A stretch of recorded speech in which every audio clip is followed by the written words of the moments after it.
আসসালামু আলাইকুম। জুলাই আন্দোলনের বা জুলাই আগস্ট আন্দোলনের বর্ষপূর্তি উপলক্ষে জাতীয় নাগরিক কমিটি এনসিপির পক্ষ থেকে বিভিন্ন কর্মসূচি হাতে নেওয়া হয়েছে এবং তারই অংশ হিসেবে দলটির নেতাকর্মীরা বিভিন্ন জেলা সফর করছেন, সমাবেশ করছেন, গণসংযোগ করছেন এবং এটির নাম দেওয়া হয়েছে মূলত জুলাই পদযাত্রা। এ পর্যন্ত মোটামুটি 14 দিন হয়ে গেছে তাদের পদযাত্রার। বিভিন্ন ডিস্ট্রিক্টে শান্তিপূর্ণভাবেই অনুষ্ঠিত হয়েছে, কিন্তু 16ই জুলাই তারা যে গোপালগঞ্জ যাচ্ছেন সেটিকে নিয়ে এক ধরনের উত্তেজনা সৃষ্টি হয়েছে। নানান ধরনের কানাঘুষা বিভিন্নভাবে শোনা যাচ্ছে এবং টুঙ্গিপাড়া বঙ্গবন্ধুর সমাধিকে কেন্দ্র করে এক ধরনের উত্তেজনা অনেকের মধ্যে কাজ করছে, উদ্বেগ উৎকণ্ঠাও কাজ করছে এবং এই উদ্বেগ উৎকণ্ঠাকে আরও বেশি তীব্র করে তোলা হয়েছে এনসিপি নেতা সার্জিস আলমের একটি ফেসবুক পোস্টের মাধ্যমে। যেহেতু এটি জুলাই পদযাত্রা, শরীয়তপুর পদযাত্রা কিংবা মাদারীপুর পদযাত্রা, সিলেট পদযাত্রা এরকম এর অংশ হিসেবে গোপালগঞ্জ পদযাত্রাও হতে পারে এবং সেটাই হওয়ার কথা, কিন্তু সার্জিস আলম তার ফেসবুকে যে পোস্ট দিয়েছেন সেখানে তিনি লিখেছেন মার্চ টু গোপালগঞ্জ। কী কারণ? সব জায়গায় পদযাত্রা আর এখানে মার্চ টু গোপালগঞ্জ লেখা হচ্ছে, এটিকেই অনেকে ইঙ্গিতপূর্ণ হিসেবে নিচ্ছেন। স্পেশালি গোপালগঞ্জের ক্ষেত্রে কেন মার্চ টু গোপালগঞ্জ লেখা হলো, এটিকে অনেকে উস্কানি হিসেবেও দেখছেন। তিনি যেই পোস্টটি দিয়েছেন মাত্র কয়েক ঘন্টা আগে, সেখানে অসংখ্য মানুষ অনেক অনেক ধরনের মন্তব্য করছেন, নানান ধরনের উত্তেজনা বোঝা যাচ্ছে। আমি সেগুলো উচ্চারণ করতে চাই না। আপনারা যে কেউ ইচ্ছা করলে তার ফেসবুক প্রোফাইলে গিয়ে তার পোস্টের নিচে যে কমেন্টগুলো সেগুলো দেখতে পারেন। এবং এটিও সত্য কথা যে গোপালগঞ্জে তাদের এই পদযাত্রাকে কেন্দ্র করে গত কয়েকদিন ধরে পুলিশ ব্যাপক ধরপাকড় করেছে, অনেককে আটক করা হয়েছে। গ্রেপ্তার আতঙ্ক থেকে অনেকে এলাকা ছাড়া হয়েছেন। তাহলে গত কয়েকদিন ধরে যে নানান ধরনের কানাঘুষা, নানান ধরনের গুঞ্জন, টুঙ্গিপাড়ায় বঙ্গবন্ধুর সমাধির উপর হামলা হতে পারে, তা ভেঙে গড়িয়ে দেওয়া হতে পারে, তেমন কিছু ঘটতে যাচ্ছে আমরা জানি না। তবে সার্জিস আলমের পোস্টটি এই উত্তেজনাকে বাড়িয়ে দিয়েছে এবং আমরা তো জানি যে গত 5 ফেব্রুয়ারি যখন বুলডোজার দিয়ে বঙ্গবন্ধুর ঐতিহাসিক 32 নম্বর বাড়িটি গুড়িয়ে দেওয়া হলো, সেদিন বাড়িটির ছাদে যখন আগুন ধরিয়ে দেওয়া হলো বা ভাঙচুর করা শুরু হলো, তখন হিজবুত তাহরীর কালো পতাকা উড়ানো হয়েছিল এবং একই সঙ্গে স্লোগান ছিল, এবার চলো টুঙ্গিপাড়া। আটলান্টিকের ওপার থেকে যারা মব ভায়োলেন্সে উস্কানি দিচ্ছেন, যারা 32 নম্বর ভাঙাতে উস্কানি দিয়েছেন, নির্দেশ দিয়েছেন, আহ্বান জানিয়েছেন, তারাও মাঝে কয়েকদিন বেশ টুঙ্গিপাড়ার সমাধি মানে বঙ্গবন্ধুর সমাধি নিয়ে অনেক ধরনের উত্তেজনা ছড়িয়েছেন। তারা একথাও বলেছেন স্পষ্টত যে ড্রোন দিয়ে টুঙ্গিপাড়ার শেখ মুজিবের কবরস্থান গুড়িয়ে দেওয়া হবে, কোথাও কোথাও বলা হয়েছে জ্বালিয়ে দেওয়া হবে। টুঙ্গিপাড়ার বঙ্গবন্ধুর সমাধি যদি 32 নম্বরের মতো পরিণত হয়, অনেকে বলছেন যে তাদের টার্গেটটি হচ্ছে মুক্তিযুদ্ধপন্থীদের মেরুদণ্ড ভেঙে দেওয়া, এটাই নাকি উদ্দেশ্য, যা বিভিন্ন গণমাধ্যমে, সামাজিক যোগাযোগ মাধ্যমে কিংবা নানান পর্যায়ে আলাপ আলোচনায় এগুলো উঠে আসছে। যেহেতু 16ই জুলাই অতি সন্নিকটে, এনসিপি নেতাকর্মীরা নিশ্চয়ই যাবেন, তারা গণসংযোগ করতেই পারেন, বিভিন্ন জেলা পদযাত্রা করতেই পারেন, কিন্তু যে গুঞ্জনগুলো শোনা যাচ্ছে আমরা সর্বান্তকরণে বিশ্বাস করতে চাই এগুলো গুঞ্জনের মধ্যে সীমাবদ্ধ থাকবে। এর বাইরে যদি অন্য কিছু হয় তারা স্রেফ বোকামি করবে। শুধু বোকামি নয়, তারা স্পষ্টত ধৃষ্টতার চরম অবস্থা প্রদর্শন করবে, এটুকু মোটামুটি খুব পরিষ্কার করেই বলা যায়। বোকামি শব্দটা এই কারণে উচ্চারণ করলাম, 32 নম্বর ভেঙে গুড়িয়ে দিয়ে তারা কি খুব লাভবান হয়েছে? 32 নম্বর ভাঙার মধ্য দিয়ে বঙ্গবন্ধুর যে স্মৃতি কিংবা মুক্তিযুদ্ধের স্মৃতি বিজড়িত যে বিষয়গুলো সেগুলো কি মুছে গেছে? এবং এই 32 নম্বর গুড়িয়ে দেওয়ার জন্য শুধু আটলান্টিকের ওপার থেকে নানান ধরনের উস্কানি, হুকুম, নির্দেশ শুধু তারাই দেয়নি। সরকারের অন্যতম উপদেষ্টা আসিফ মাহমুদ সজীব ভুঁইয়া স্পষ্টত তার ফেসবুকে লিখেছিল, আজ ফ্যাসিবাদের তীর্থভূমি গুড়িয়ে দেওয়া হবে। এনসিপির শীর্ষ নেতা হাসনাত আবদুল্লাহ একই আহ্বান জানিয়েছিলেন। সেই জায়গা থেকে এনসিপির যে পদযাত্রা সেটিকে কেন্দ্র করে এক ধরনের উত্তেজনা সৃষ্টি হতে পারে, বা তারা তাদের পরিকল্পনায় রেখেছে কিনা আমরা জানি না। মানে রাখাটা অস্বাভাবিক না, তার কারণ তারা তো দেখিয়েছে যে তারা কি করতে পারে, এবং এইগুলো করে তারা যে জনবিচ্ছিন্ন হয়ে পড়ছে, মানুষের ভালোবাসা, স্নেহ, আস্থা যতটুকু অর্জন করেছিল তা কোথায় গিয়ে মিশে যাচ্ছে নিশ্চয় তারা অনুধাবন করতে পারছে। যদি অনুধাবন করতে না পারে, যদি এইগুলোকেই তারা ক্যাশ করতে চায় রাজনীতিতে, এটুকু অন্তত বোঝা উচিত বঙ্গবন্ধুকে বাদ দিয়ে বাংলাদেশের কোনো ইতিহাস নির্মিত হবে না, হওয়ার কথা নয়, সম্ভব নয়। এটা আমি এ কারণেই উচ্চারণ করলাম যে বোকামি করবে, চূড়ান্ত বোকামি করবে। ধৃষ্টতা শব্দটা আর উচ্চারণ করতে চায় না। এবং তার পরিপ্রেক্ষিতে তারা এখনো পর্যন্ত তারা নিজেদের থলেতে যতটুকু অর্জন করেছে দলীয়ভাবে, নিশ্চয়ই সাধারণ মানুষ যারা আওয়ামী লীগ করে না তারাও নিশ্চয়ই ক্ষমা করবে না। এগুলো একেবারে খুব সহজ সরল কথা, এগুলো ব্যাখ্যা করে বোঝানোর কিছু নেই। তারপরেও তারা যদি ও ধরনের পথে হাঁটতে চায়, সেটা ইতিহাসই বলে দেবে, আগামী দিন বলে দেবে যে কার।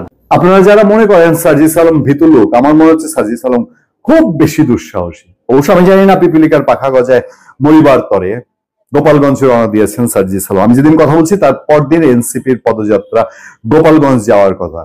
বুকের পাটা না থাকলে এই কর্ম করার কথা না, অথবা কিছু একটা আন্ডারস্ট্যান্ডিং আছে। পত্রপত্রিকার রিপোর্ট এসেছে, সার্জিস আলম ফেসবুকে পোস্ট দিয়েছে এটা নিয়ে ব্যাপক কথাবার্তা, এবং গোপালগঞ্জ যাচ্ছে, অনেক জায়গায় তো গিয়েছে। গোপালগঞ্জেরটা কেন আলাদা করে তাকে জানাতে হয়েছে মনের ভিতরে ভুরু একটা ধুপধাপ চলে, যাচ্ছি তো গোপালগঞ্জ, জানায় দেখি বা আমাকে আটকাইতে পারে কিনা, এরকম একটা দম্ভ বা অহমিকা দেখানো তো কারো কাছে এটা স্পর্ধাও হবে। গোপালগঞ্জ এমন একটা জেলা, শোনেন, বগুড়ার ইট, পাথর, কানামাছি, চামচিকা, টিকটিকি, কুমির, হাঁস, বাদর যা আছে মোটামুটি নিরপেক্ষ যাবে গিয়ে দেখবেন ম্যাক্সিমাম বিএনপি, আমি সব বিএনপি বলবো না, ম্যাক্সিমাম বিএনপি। গোপালগঞ্জের মরা মানুষ বলেন আর জ্যান্তা মানুষ বলেন, 71-এর রাজাকার বলেন আর 71-এর মুক্তিযোদ্ধা বলেন, জুলাইয়ের যোদ্ধা বলেন আর জুলাইয়ের অযোদ্ধা বলেন, গোপালগঞ্জের চামচিকা, টিকটিকি, মরিচিকা, গাঙের মাছ, ডাঙার হাঁস বা আপনার আকাশের কোন ঝিঝি পোকা সব আওয়ামী লীগ করে, ম্যাক্সিমাম আওয়ামী লীগ করে। এখন ওইটা যাওয়াটা সার্জিস আলমের নিশ্চয়ই প্রচার করাটা একটা ক্রেডিট নেয়া। দেখেন, আমার আলোচনার বিষয় এটা না যে সার্জিস আলম গোপালগঞ্জে যাচ্ছে, তিনি ওখানে গেলে পরে কোনো গন্ডগোল হবে কিনা, তাকে আটকাতে পারবে কিনা। আমি কিছু মানুষের সোশ্যাল মিডিয়ায় দেখি যে গোপালগঞ্জের গেটে আটকা পড়বে, সোশ্যাল মিডিয়ায় দেখছি। আচ্ছা, আমি এটা মনে করি না। তাদের এখন যে সেট আপ আছে তারা বুঝে শুনেই এই প্রোগ্রামটা দিয়েছে, এবং গোপালগঞ্জকে এই সরকার ক্ষমতা আসার পর গোপালগঞ্জে যখন কিছু অবস্থা তৈরি হয়েছিল, কিছু আওয়ামী লীগের লোকজন বের হয়েছিল, মিছিল করেছে, সেটাও নানান ভাবে এটাকে ম্যানেজ করার একটা চেষ্টা করা হয়েছে। তারপরেও তো ঘরে ঘরে গোপালগঞ্জে আওয়ামী লীগ, জয় বাংলা, বঙ্গবন্ধু এগুলো আছে, আর টুঙ্গিপাড়া বঙ্গবন্ধুর মাজার। বিষয় কি এইটা, এই যে আলোচনা হচ্ছে সোশ্যাল মিডিয়ায়, এই সরকারপন্থী যারা অ্যাক্টিভিস্ট আছেন তারা যে বলছে এরপরের টার্গেট টুঙ্গিপাড়া, এখানে কি রেকি করতে যাওয়া হচ্ছে গোপালগঞ্জে, যে কিছু একটা যদি ঘটাতে হয়। আদতে আবার বলি, সাদা চোখে আমরা যা দেখি তা না। গোপালগঞ্জে এনসিপির এটা প্রোগ্রাম শুধু প্রোগ্রাম না, এইটা তার একটা একেবারে এমন একটা কিছু যে দেখাতে চায়, এবং ভবিষ্যতে তারা আওয়ামী লীগকে বিট করতে চায় মানে কি এই ক্ষমতার বলয়ের থেকে। জনসমর্থনের দিক থেকে কোথায় যাবে আমি জানি না, কিন্তু তারা গোপালগঞ্জে গিয়ে দেখাতে চায় যে গোপালগঞ্জে আমাদের সংগঠন আছে। সেখানে একটা কমিটিও তারা করেছে, সব জায়গায় থাকে। বাংলাদেশের মানুষ স্বাধীনতা চেয়েছে, রাজাকার ছিল না? ছিল তো। এখন এই সিচুয়েশনের মধ্যে তারা গোপালগঞ্জে এই প্রোগ্রামটা করবে, করার পেছনে আর কোনো হেতু আছে কিনা এই আলোচনায় সোশ্যাল মিডিয়া সার্জিসের যে পোস্ট দিয়েছে সেই পোস্টে অনেকের অনেক বক্তব্য, এবং সেখানে মিনিং একটাই যে গোপালগঞ্জে যাওয়া মানে তাদের ভেতরে ওই যে ভীরু ভীরু আওয়ামী লীগকে নিয়ে একটা দুরু ভাব, ওই আওয়ামী লীগের দুরু ভাব রেখে বাংলাদেশ থেকে আওয়ামী লীগ ভেনিশ করতে হলে গোপালগঞ্জ থেকে ভেনিশ করতে হবে। মনে আছে এবং খালেদা জিয়াকে যখন বালির টাক দিয়ে আটকানো হয়েছিল তিনি বারবার বলছিলেন গোপালগঞ্জের নাম চেঞ্জ করা হবে। অবাক হওয়ার কিছু নাই, বিভিন্ন এজেন্ডাই থাকতে পারে এনসিপির এই প্রোগ্রামের মধ্যে দিয়ে। ভালো থাকবেন, সুস্থ থাকবেন। আপনার সাথে আমি আতিক রহমান পূর্ণিয়া। প্রীতি এবং শুভেচ্ছা নিন। এই মুহূর্তে আপনাদের সামনে কথা বলতে এসেছি 16 জুলাই বঙ্গবন্ধুর সমাধিসৌধ কি গুড়িয়ে দিতে যাচ্ছে এনসিপি, এই প্রসঙ্গটি নিয়ে আপনাদের সামনে কথা বলবো।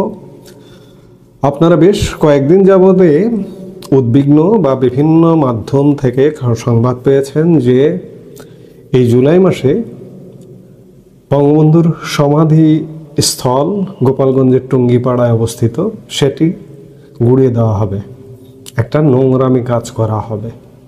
আমি অবাক হচ্ছি না, গুড়িয়ে যদি দেয় তাতেও অবাক হব না, গুড়িয়ে না দেয় তাতেও অবাক হব না।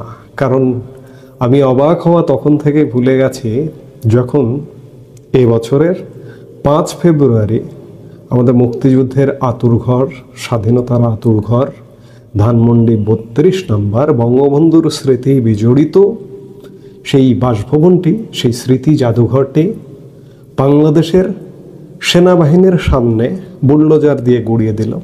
তাতে আজকে যদি বঙ্গবন্ধুর সমাধিস্থলও গুড়িয়ে দেয় অবাক হব না। ইতিমধ্যেও একটা গোয়েন্দা রিপোর্টও সামাজিক মাধ্যমে সোশ্যাল মিডিয়ায় ঘুরে বেড়াচ্ছে যে সৌদি আরবে বসে বাংলাদেশের জঙ্গি সংগঠন, যে জঙ্গি সংগঠনগুলোর নেতারা জেলে ছিল 5 আগস্ট পূর্ববর্তী সময়ে, তারা মুক্তি পেয়েছে, বিভিন্ন জঙ্গি সংগঠন, তারা সৌদি আরবে বসে পরিকল্পনা করেছে যে বঙ্গবন্ধুর সমাধি স্থল গুড়িয়ে দেবে, এবং সেটি এনসিপির ব্যানারে। সূত্রের খবর বলছে যে সৌদি আরবে অনুষ্ঠিত এক গোপন বৈঠকে টুঙ্গিপাড়ায় শেখ মুজিবুর রহমানের সমাধিতে ভয়াবহ নাশকতার পরিকল্পনার অনুমোদন দেওয়া হয়। এখানে উপস্থিত ছিলেন হারুন ইজহার জঙ্গি নেতা, জসিমউদ্দিন রহমানি, ব্রিগেডিয়ার হাসান নাসির একজন অবসরপ্রাপ্ত সামরিক কর্মকর্তা। এই হাসান নাসির ক্যান্টনমেন্টে কদিন আগে পিএনজি পার্সোনা নন গ্রাটা বা অবাঞ্ছিত ঘোষিত হয়েছেন, এখন তিনি ক্যান্টনমেন্টে অবাঞ্ছিত। এই হাসান নাসির এবং সুন্না ফাউন্ডেশনের শীর্ষ নেতারা সৌদি আরবে বসে বৈঠক করেছেন, যে তারা সেই বৈঠকে সিদ্ধান্ত নিয়েছেন যে এনসিপির ব্যানারে বঙ্গবন্ধুর সমাধি স্থল গুড়িয়ে দেবেন। এবং এই যখন জল্পনা কল্পনা আলাপ আলোচনা, তখন আজ বিকেলে, আজকে 15 জুলাই বিকেলে আমরা কি দেখলাম, সার্জিস আলম ঘোষণা দিলেন ফেসবুকে যে 16 জুলাই মার্চ টু গোপালগঞ্জ। জুলাইয়ের প্রথম প্রহরে দেশ গড়তে জুলাই পদযাত্রা কর্মসূচি পালন শুরু করেছে জাতীয় নাগরিক পার্টি। সেই কর্মসূচির অংশ হিসেবে বুধবার 16 জুলাই গোপালগঞ্জে যাবেন দলটির নেতারা। এ বিষয়ে মঙ্গলবার বিকেলে নিজের ভেরিফাইড ফেসবুক পেজে দেয়া এক স্ট্যাটাসে দলটির উত্তরাঞ্চলের মুখ্য সমন্বয়ক সার্জিস আলম লিখেছেন 16 জুলাই মার্চ টু গোপালগঞ্জ। এরপর নিজের পোস্টের কমেন্ট সেকশনে তিনি আরও লিখেছেন, আমরা আসছি জুলাই পদযাত্রায় গোপালগঞ্জ জেলা শহরে সকাল 11টায়। উদ্দেশ্য কি? 16 তারিখ তো জুলাই শহীদ দিবস, ইতিমধ্যে রাষ্ট্রীয়ভাবে শহীদ দিবস ঘোষণা দিয়েছে, এবং শহীদ দিবস যখন ঘোষণা দিয়েছে তখন তাদের তো থাকার কথা রংপুরে। এই শহীদ দিবস ঘোষণা 16 জুলাই 2024 আবু সাইদ রংপুরে একজন নিহত হয়েছেন, তার স্মরণে 16 জুলাইকে রাষ্ট্রীয় শোক ঘোষণা করেছে সরকার।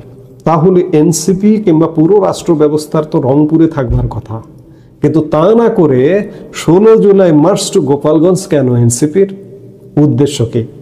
উদ্দেশ্য কি বঙ্গবন্ধুর সমাধিসৌধ ভেঙে সমান করে দেওয়া? অবাক হব না, কারণ বাংলাদেশে কবরস্থান বা মাজার ভেঙে দেওয়া হয়েছে। গত 1 বছরে শতাধিক কবরস্থান ভেঙে দেওয়া হয়েছে, সমাধিস্থল ভেঙে দেওয়া হয়েছে। আজকে যদি বঙ্গবন্ধুর সমাধিস্থল ভেঙে দেওয়া হয় তাহলে অবাক হব না। আমি যতক্ষণ না পর্যন্ত বাংলাদেশ সেনাবাহিনীর প্রতিরোধ দেখব ততক্ষণ পর্যন্ত আমি এই গ্যারান্টি দেব না। কারণ 32 ভাঙবার মুহূর্তে যে সন্ধেবেলা তারা ভাঙতে গিয়েছিল, যে রাতের বেলা ভাঙতে গিয়েছিল, আমি সেই সন্ধেবেলা এক ভিডিওতে গ্যারান্টি দিয়ে বলেছিলাম শেষ পর্যন্ত 32 ভাঙতে পারবে না, এরা যতই হম্বিতম্বি করুক। আমি নিজেও এখন আর কনফিডেন্ট নয়, আত্মবিশ্বাসী নয়। এই বাংলাদেশে যে কোনো সময় যে কোনো ঘটনা ঘটতে পারে।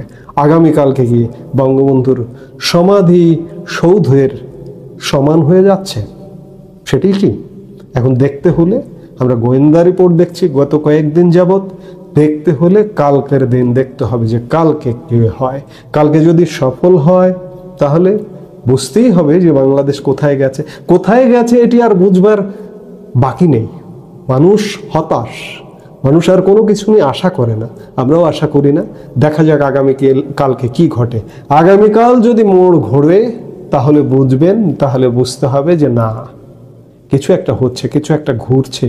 কারণ নানা সমীকরণ, নানা পরিসংখ্যান বলছে, আন্তর্জাতিক বিশ্ব বলছে, অভ্যন্তরীণ পরিস্থিতি বলছে যে ডক্টর ইউনূসের তলার মাটি সরে যাচ্ছে।